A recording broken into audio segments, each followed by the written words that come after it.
results of the British election shocked many across the UK and the world when British Prime Minister Theresa May lost her majority in the British Parliament 2 weeks before Britain is due to start negotiating Brexit, Britain's exit from Europe. The result has caused many to ponder what is going on. Clearly, Bible prophecy spoke about the need for Britain to exit the European Union based on the role it must play as the merchant of Tarshish with its young lions who stand opposed to the Russo-European Confederacy that will eventually sweep into the land. We read in Ezekiel 38 verse 13 that Sheba and Dedan and the merchants of Tarshish, with all the young lions thereof, shall say unto thee, Art thou come to take a spoil? Hast thou gathered thy company to take a prey, to carry away silver and gold, to take away cattle and goods, to take a great spoil? We also know that it is not part of the European beast of Revelation chapter 17 that will make war with the Lamb, as we read in verse 14. These will make war with the Lamb, and the Lamb shall overcome them, for he is Lord of lords and King of kings, and they that are with him are called and chosen and faithful. Rather, it is part of a group of nations which will submit to the Lord Jesus Christ at the moment of crisis, as we read in Psalm 72 verses 10 and 11.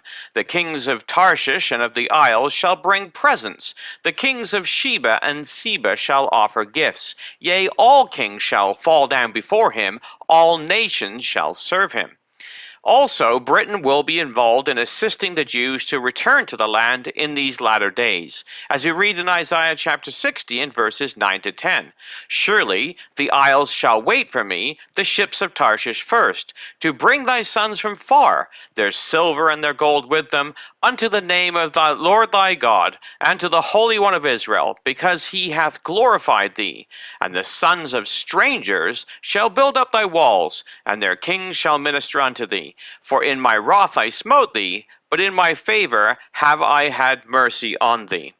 So one has to wonder what on earth is going on in the political world when the Prime Minister, who is supposed to lead Britain out of the European Union, loses her majority. This is when we need to step back and remember one clear fact that is outlined in Daniel chapter 4 verse 17. This matter is by the decree of the watchers, and the demand by the word of the holy ones, to the intent that the living may know that the Most High ruleth in the kingdom of men, and giveth it to whomsoever he will, and setteth up over it the basest of men. The angels are at work behind the scenes to give the reins of world government into the hands of those who will bring about the purpose of God. Remember in the late 1940s, if Christadelphians had been voters in the national British election, which we do not do because we believe in the principle of Daniel 4 verse 17, but if we had been, undoubtedly we would have voted for Winston Churchill, the politician and most friendly to Israel. Yet Churchill lost the election before the war was even over. That's the Second World War. Into power came Clement Attlee and Ernest Bevin, a self-hating Jew determined to demonstrate his Britishness over his Jewishness. Their policies and restrictions on immigration post-Holocaust caused revolt in Palestine amongst the Jewish population and ended up with Britain relinquishing its mandate and the formation of the State of Israel. The very opposite of what we would have voted for caused the very thing that God had in his plan, a sovereign state of Israel answering to the "my people of Israel" described by God in Ezekiel chapter 38. It is too early to tell exactly what the angels are doing, but we do know the overall outcome. It was very interesting to hear Nigel Farage's comments on May's blunder during an interview with a panel from the USA's Fox News. Here are some excerpts. Well, I think Mrs. May makes a mess of it. I mean, she had a parliamentary majority. We triggered Article 50. The negotiations with the European Union are due to start in 11 days' time, and the next election was not due until 2020. She forced this fresh election upon the country, and she's failed. And while she's just about crept back with the support of some Northern Irish unionists, I think her credibility is completely and fatally damaged, not just here, but in the eyes of the European Union too. I have to say, I mean, there were no obstacles in our course at all. Whilst her majority wasn't big, it was big enough. And she's risked everything just to give herself, you know, an increased majority, and it really has come undone. Well, if the election had gone about 10 seats the other way, we'd be facing the prospect of Prime Minister Corbyn. He's basically a Marxist. He's cozied up over the years to Hamas, who he called his friends, Hezbollah, the IRA, and he absolutely loathes the United States of America. Him becoming Prime Minister would have been a disaster for relations between our two countries in terms of security, defence and trade. So thank goodness it didn't happen, but boy, he got close. Yeah, look, I mean, Mrs May will be at the palace to see the Queen in 15 minutes' time, as per our constitutional requirements, she, I think, to form a government, to form a coalition government, she has to go there as the sitting Prime Minister. So constitutionally, she wasn't going to resign this morning. But I think she will not be there for very long at all. Who will it be? My guess is the two front runners would be Boris Johnson or David Davis, both of whom were on the Brexit side. You see, the mystery was Mrs May voted Remain. Mrs May was for staying in the European Union and yet became leader of a Brexit party. She went into this election lacking sincerity because she did not believe the words that she was speaking. And the voters and the Tory party now must get a Brexiteer to lead it. Yeah. Well, Miss May, true to the Constitution, went to the palace and returned to number 10 Downing Street to announce to the British people her intention to form a new government in a very stone-faced speech. I have just been to see Her Majesty the Queen, and I will now form a government that can provide certainty and lead Britain forward at this critical time for our country. This government will guide the country through the crucial Brexit talks that begin in just 10 days and deliver on the will of the British people by taking the United Kingdom out of the European Union. What the country needs more than ever is certainty, and having secured the largest number of votes and the greatest number of seats in the general election, it is clear that only the Conservative and Unionist Party has the legitimacy and ability to provide that certainty by commanding a majority in the House of Commons. As we do, we will continue to work with our friends and allies in the Democratic Unionist Party in particular. Our two parties have enjoyed a strong relationship over many years, and this gives me the confidence to believe that we will be able to work together in the interests of the whole United Kingdom. This will allow us to come together as a country and channel our energies towards a successful Brexit deal that works for everyone in this country, securing a new partnership with the EU which guarantees our long-term prosperity. That's what people voted for last June. That's what we will deliver. Now let's get to work. Well, whether Mrs May is able to stay in power remains to be seen.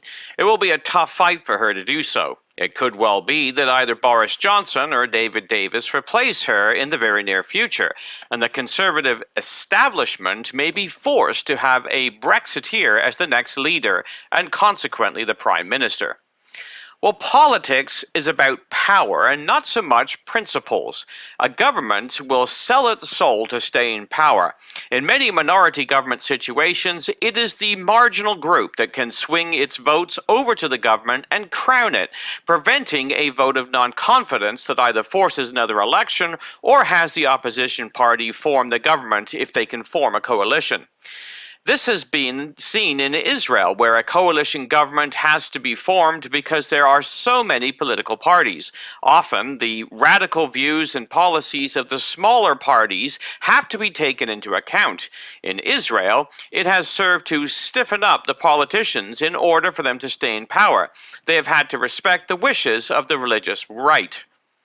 Well, what is absolutely fascinating is who the kingmakers are in Britain. No matter who is to lead the Conservative government, they have to make a deal with the DUP or the Democratic Unionist Party. The Guardian newspaper reported with some dismay. The DUP will back the Tory government on its next budget and prevent it being brought down by motions of no confidence. However, the DUP will decide on support for the Conservatives on other issues in Parliament on a vote-by-vote basis. There has been a mixture of anger and bewilderment within the Westminster establishment, Tory as well as Labour, over the way the DUP has suddenly become the central player in shaping who governs the UK. The 9 men and 1 woman who are going back to the House of Commons under the DUP banner include some who are born-again Christians and deny Darwin's theory of evolution. They are also among the many opponents of gay marriage, equality, and even minor reform to Northern Ireland's near-total ban on abortion." End quote. Well, isn't this interesting? The kingmakers in England are religious Christians who believe in creation and oppose gay marriage. Well, Reuters went on to report the following. British voters spent Friday frantically Googling the name of a small Northern Irish party whose 290,000 votes and 10 seats in Parliament hold the balance of power in the national Parliament representing the United Kingdom's 65 million people. The article went on to describe the beginnings of the DUP party. It stated some remembered it as the party of Ian Paisley, the firebrand Protestant cleric who once heckled the Pope himself, calling him the Antichrist.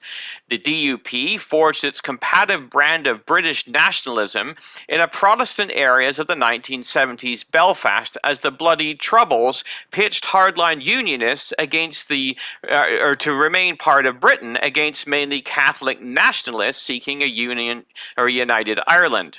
Others noted that the party now has one of the most socially conservative in Europe, having sought to maintain some of its constituents' strictest restrictions on abortion and consistently opposed gay marriage. It recently backed the right of a Belfast bakery to refuse to make a cake with a gay rights slogan and proposed a law to allow religious business people to refuse to serve people where that would conflict with their religious beliefs. At least one senior party member has defended creationism, the theory that the world was created by God 10,000 years ago. End quote. So the kingmaker in the general election who will hold the most influence over the new government, whoever leads it, comes from a Christian, creationist, anti-Catholic standpoint. Some of its leaders see the issue of the European Union for what it is, a tool of the Antichrist, the papacy, who are the religious harlot and ride the beast and shape its policies. No wonder the establishment, both Catholic and Labour, have their knees knocking. If it were possible, and it's not, the Reverend Ian Paisley would be giggling in his grave if he knew the party that he formed will be one of the most influential in bringing Britain out of Europe. Obviously, the angels know what they are doing. It is exciting to see the hand of God at work amongst the nations, bringing about His will. Stay tuned to see how the Most High rules in the kingdom of men and gives it to whomsoever He wills. For the Bible in the News, this has been Jonathan Bowen joining you.